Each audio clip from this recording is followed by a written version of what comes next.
और भाइयों, क्या हाल चाल है। तो जैसे आपको थंबनेल इंटरेस्टिंग लगा है वैसे ही वीडियो भी इंटरेस्टिंग होने वाली है। और थंबनेल देख के आपको पता लग ही गया है कि आज हम बात करने वाले हैं ईवी आपकी जेब पे कितनी भारी पड़ने वाली है, और आगे वीडियो में हम इसे ही प्रूव भी करने वाले हैं। तो हम एग्जाम्पल के लिए लेने वाले हैं वो कार जो ईवी का नाम सुनते ही सबसे पहले दिमाग में आती है, Tata Nexon EV. Nexon EV में भी दो वेरिएंट आते हैं, ईवी प्राइम और ईवी मैक्स। तो हम लेंगे ईवी मैक्स को और उसके साथ कंपैरिजन करेंगे उसी के पेट्रोल वेरिएंट का जो है Tata Nexon XZ jet edition petrol manual में। तो जब भी हम कार लेने जाते हैं तो हमारे पास होते हैं दो ऑप्शंस, या तो हम फाइनेंस मतलब इजी EMIs पे कार ले लें, या फिर हम फुल पेमेंट करके एक ही बार में झंझट खत्म करके कार ले लें। तो सबसे पहले जो हमारी कैलकुलेशन होने वाली है वो उन बायर्स के लिए जो EMI पे कार लेने वाले हैं। तो देखते हैं फिर इन दोनों कार्स की ऑन रोड और ex showroom prices. Tata EV max का एक्स शोरूम प्राइस है 18.99 लाख रुपीज़, वहीं पेट्रोल वेरिएंट का एक्स शोरूम प्राइस है 12,22,900 रुपीज़। इनकी ऑन रोड प्राइस पड़ती है ईवी की 21,32,128 रुपीज़ और पेट्रोल वेरिएंट की 14,09,087 रुपीज़। इन दोनों के ऑन रोड प्राइस में ही 7,23,041 रुपीज़ का एक अच्छा खासा डिफरेंस है। जब भी हम EMI पे कार लेने वाले होते हैं तो हमें करना होता है कुछ डाउन पेमेंट। तो हम दोनों ही केसेस में डाउन पेमेंट सेम रखेंगे 5 लाख रुपीज़। उसके बाद जो हमारा लोन अमाउंट बनता है वो है ईवी का 16,32,128 रुपीज़ और पेट्रोल का 9,09,087 रुपीज़। इस पे हम मान लेते हैं कि हमें इंटरेस्ट रेट देना होगा 9%, हमारा टेन्योर होगा 5 ईयर्स का। तो जो हमारी EMIs बनेंगी वो हैं 33,880 रुपीज़ ईवी के केस में और 18,871 रुपीज़ पेट्रोल वेरिएंट के केस में। जो हमने 9% का इंटरेस्ट रेट है उस पे जो हमारा इंटरेस्ट अमाउंट बनेगा ईवी के केस में 4,690 रुपीज़ और पेट्रोल के केस में 2,23,182 रुपीज़। तो 5 साल बाद जो सिर्फ कार की कॉस्ट पड़ेगी वो है 25,32,880 रुपीज़ ईवी मैक्स की और 16,32,269 लाख रुपीज़ पेट्रोल वेरिएंट की। अभी भी दोनों में लगभग 8-9 लाख रुपए का अच्छा खासा डिफरेंस है।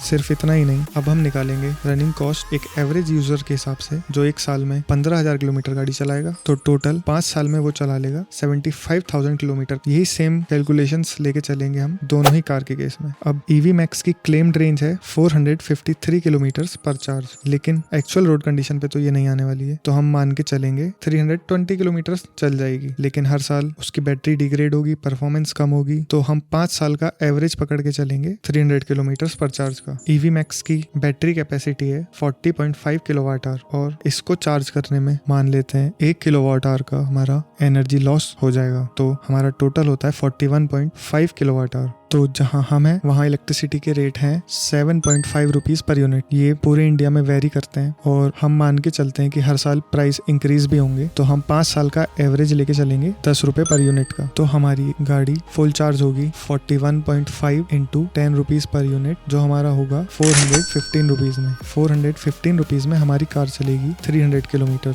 तो हमारी कॉस्ट पर किलोमीटर आएगी 1.38 पर किलोमीटर। तो हमारे 75,000 किलोमीटर के होते हैं 1,03,750 रुपए। ये तो बहुत कम है, लेकिन कोई नहीं, वेट करो, अभी आगे देखते हैं पेट्रोल कार का। तो पेट्रोल में कंपनी क्लेम करती है 17.67 किलोमीटर पर लीटर का एवरेज, लेकिन रियल कंडीशंस में ये लगभग 16 किलोमीटर का ही हम मान के चलते हैं। तो 75,000 चलाने के लिए हमें चाहिए होगा 4,687.5 लीटर फ्यूल। अब पेट्रोल की कॉस्ट भी इंक्रीज होगी, अभी 96 है, फिर 110, 15 कुछ भी हो सकती है। तो 5 साल में हम इसका एवरेज लेके चलेंगे 105 रुपीज़ पर लीटर। तो हमारी टोटल फ्यूल की कॉस्ट होती है 4,92,187 रुपीज़।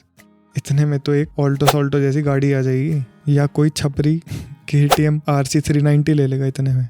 जो भी, चलो हम टॉपिक से नहीं भटकेंगे। तो सिर्फ कार चलेगी ही नहीं, इसकी सर्विस भी होगी। तो हम ऑन एन एवरेज हर साल 5-6 हज़ार रुपए की सर्विस मान लेते हैं। तो दोनों ही कार की सर्विस लगभग सेम होगी, 30,000 रुपए मान लेते हैं हम। दोनों ही कार की सर्विस 5 साल में 30,000 रुपए हो सकती है। तो फाइनल प्राइस होता है on road plus interest plus running cost, और इन सबको अगर हम ऐड करेंगे तो हमें ईवी पड़ी 26,66,568 रुपीज़ की, और पेट्रोल कार पड़ी 21,54,456 रुपीज़ की। अगर हम EMI पे भी लेते हैं तो भी ईवी अपने प्राइस जस्टिफाई नहीं कर पाई। अभी भी हमारे पास 5,12,112 रुपये बचे हुए हैं अगर हम पेट्रोल कार लेते हैं। तो अब आते हैं उस टॉपिक पे जिसके लिए आप सब वेट कर रहे हैं और जिसके लिए हम आज ये वीडियो बना रहे हैं। तो चलो पहले आपसे एक क्वेश्चन पूछता हूँ, क्या आपने किसी यूट्यूबर को 0 से मिलियन सब्सक्राइबर तक ग्रो होते देखा है?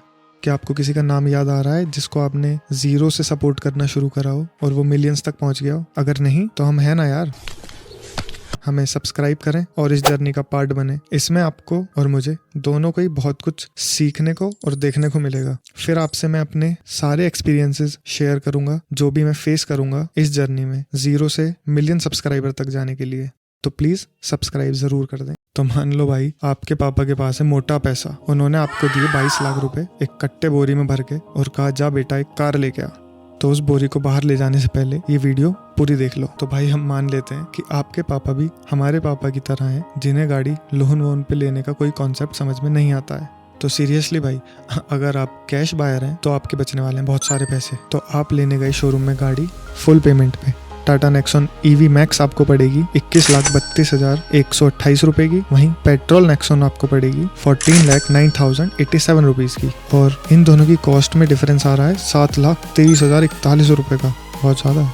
खैर जो भी, हम ये 7,23,041 रुपये अब पापा को वापस तो करने वाले हैं नहीं ऑब्वियसली। तो हम क्या करें इसका, हाँ हम एक काम करते हैं, इसे किसी अच्छे से म्यूचुअल फंड में डाल देते हैं जो हमें मान के चलते हैं 10% रिटर्न पर ईयर दे देगा। इतना तो दे ही देगा यार। तो चलो अब देखते हैं रनिंग कॉस्ट। खैर रनिंग कॉस्ट तो वही सेम रहने वाली है जो अभी ऊपर हमने देखी थी। तो रनिंग कॉस्ट है 1,03,750 रुपये EV की चार्जिंग कॉस्ट और 30,000 रुपये सर्विस कॉस्ट। टोटल होता है 1,33,750 रुपये। वहीं पेट्रोल के केस में पेट्रोल की कॉस्ट है 4,92,187 रुपये और 30,000 रुपये सर्विस के। तो हमारा इसमें टोटल है 5,22,187 रुपए। तो हमें 5 साल में ओवरऑल कॉस्ट EV की पड़ेगी 22,65,868 रुपए। अच्छी बात है।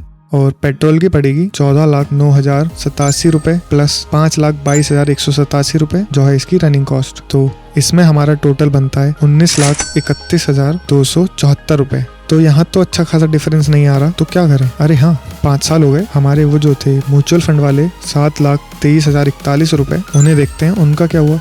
चलो भाई वो हमारे हो गए 11,64,465 रुपए। हमें अच्छा खासा रिटर्न इन्होंने दे दिया। तो हमें पेट्रोल कार कितने की पड़ रही थी? 19,31,774 रुपए। चलो इसमें से माइनस करते हैं 11,64,465 रुपए। तो अब हमारी कार की प्राइस निकल के आई 7,66,809 रुपए।